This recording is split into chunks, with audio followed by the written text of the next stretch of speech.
정답. 성장주에 대해서 오늘은 깊숙하게 한번 뽀개보겠습니다. 성장주에 대한 오해에 대해서 먼저 말씀드리겠습니다. 오해가 뭐죠? 성장주 하면은 뭔가 테슬라, 엔비디아, 팔란티어처럼 엄청난 기술, 혁신, 세상을 바꾸는 힘, 이러한 기업들이 성장주라고 생각하는데, 물론 그런 기업 엄청난 성장주 맞죠. 하지만 성장주의 본질은 뭐냐면 현재 돈을 이만큼 벌고 있는데 이 친구가 미래의 돈을 이만큼 벌 것 같다. 이게 성장주의 본질입니다. 이 매출이든 이익이든 돈을 더 많이 벌 기업이 바로 성장주다? 그죠, 맞습니다. 이제 예를 들어서 현재 1000을 벌고 있는데 한 5년 후에 1500 벌 것 같아요. 오, 좋은 기업이잖아요. 근데 현재 100 벌고 있는데 한 5년 후에 500 벌 것 같아요. 그러면은 이 후자의 기업은 전자기업보다 좋은 기업은 아니죠. 하지만 투자자 입장에서는 어떤 기업이 더 좋겠어요? 수익이 훨씬 좋죠. 그렇죠, 맞아요. 성장주의 본질은 그겁니다. 현재 버는 돈 대비 미래에 얼마나 더 많이 벌 것이냐가 중요한 거예요. 그러니까 현재 지금 얼마나 매출을 내고 있느냐가 중요한 게 아니네. 그렇죠. 그러면 자연스럽게 국장은 그냥 단단 치면 되는 거 아니냐? 라는 거에 딱 반박이 되네. 그렇죠. 왜냐하면 지금 매출이 적어 보이지만 이게 급성장하는 수 있으니까. 사실 1 버는 회사가 50을 벌어버리면 실제로는 49밖에 안 늘어난 거지만 50배 늘어난 거죠. 아, 그렇지. 그러니까 이러한 관점을 가지고 성장주를 바라봐야 된다고 생각합니다. 그러면 이제 국장에서 어떤 성장주가 있을 수 있는지 한번 구체적으로 들어가 보겠습니다. 일단 역사 한번 먼저 볼게요. 역사 중요합니다. 우리나라 역사. 성장주의 역사를 보면 일단 반도체 다 알잖아요. 반도체 대표 종목 삼성전자, SK하이닉스, 그리고 그 밑에 여러 소부장 기업들. 소부장 기업이라고는 뭐냐면 소재, 장비, 부품. 그 삼성전자의 SK하이닉스의 소재, 장비, 부품 기업들. 한미반도체. 그렇죠. 뭐 그런. 그건 좀 화끈화끈합니다. 아주 대장이죠. 대장. 화끈화끈해요. 그런 기업들. 그리고 2010년대에 어떤 게 있었냐면 반도체와 함께 차화정, 자동차, 화학정유 이렇게 있었어요. 이 친구들이 그때 당시에 우리 대장 성장주였어요. 주가가 나중에 차트 한번 보시면 아시겠지만 어마무시하게 뛰었습니다. 화학은? LG화학 뭐 이런 것들. 정유는 SK? 뭐 그렇죠. 이노베이션 뭐 이런 이노베이션. 이노베이션. 그리고 BBIG 들어보셨을 거예요. BBIG. 코로나 때 나온 거잖아요. 바이오, 배터리, 인터넷, 게임. 코로나 때 이 주식들 어떻게 됐어요?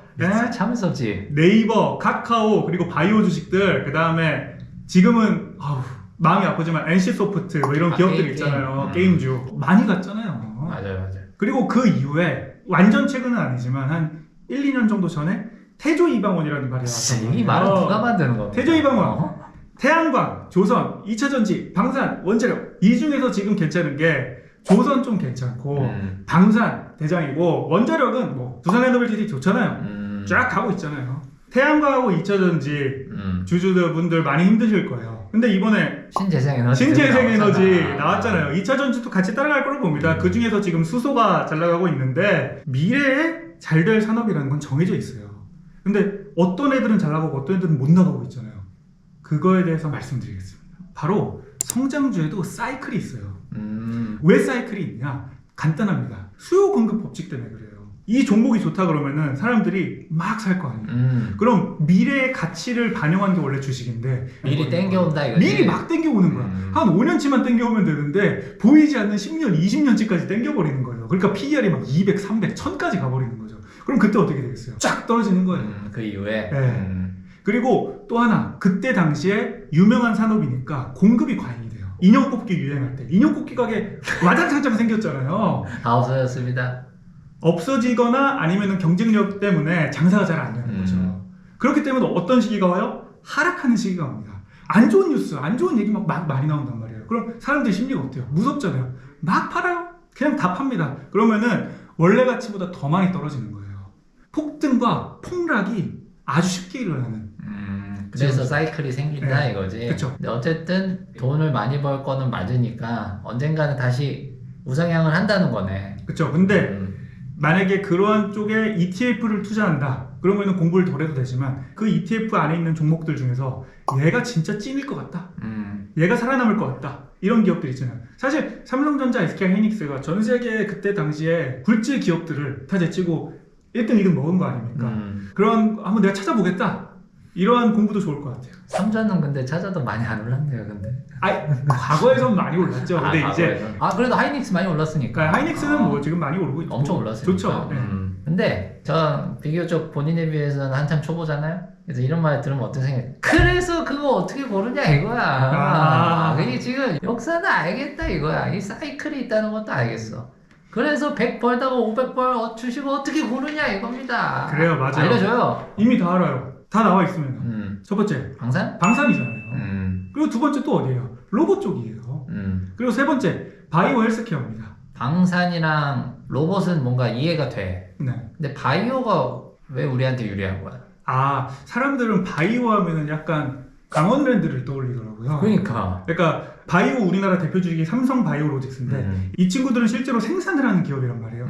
근데 최근에 또 핫한 주식 중에 하나 ABL 바이오. 이 친구들은 개발을 하는 기업입니다. 기술을 개발, 예. 수출. 그러한 측면에서 이 기업이 지금 현재 잘 나가고 있는 거예요. 결국 바이오는 뭐냐면 0 또는 1에서 1000 또는 만이 된다 이렇게 생각하면 될 것 같습니다. 동탄남 송도 갔다 왔잖아요. 아주 뜨겁습니다, 송도. 근데 바이오는 조심해야 될 게 있어요. 예를 들어 셀트리온, 삼성 바이오로직스 이러한 곳들은 기본적인 기반도 어느 정도 갖춰져 있는 상태에서 추가적으로 뭐 개발이든 뭐 이런 걸 하기 때문에 괜찮아요. 안전마진 확보돼 있어요. 다만 주가의 상승 여력으로 봤을 때 주가 상승폭이 크지 않을 수 있죠. 이미 커서? 그렇죠. 다른 바이오 주식이다. 임상 통과하려고 1상, 2상, 3상 하고 있다. 이런 기업들은 사실 이익이 안 나요. 투자만 하는 겁니다. 돈이 많이 든다 이거지. 네. 돈이 많이 드는데 근데 만약에 성공하잖아요. 그래서 대박이에요. 우리 지금 바다에서 막 석유 찾는다고 난리잖아요. 약간 그거랑 비슷하다고 보면 됩니다. 그러니까 어떻게 될지 모른다 이거는. HLB 반토막 났습니다. 제가 산 시점에서 반토막 났습니다. 그렇죠. 이게 또 언제 얼마나 많이 올라갈지 모릅니다. 맞아요. 그러면 또 이제 방금 말한 건 좀 쉬운 거였잖아. 그렇죠. 눈에 보이는 것들 다 아니까. 그 다음 좀 더 어려운 거 뭐 있어요? 아까 제가 성장주에는 사이클이 있다 그랬잖아요. 그럼 어떻게 하면 되겠어요? 사이클의 하단에 있을 때 그 주식들을 모아가면 되는 거죠. 예를 들어서 사이클의 하단에 있다가 지금 올라가고 있는 주식 뭐 있어요? 조선 섹터 있잖아요. 조선 섹터.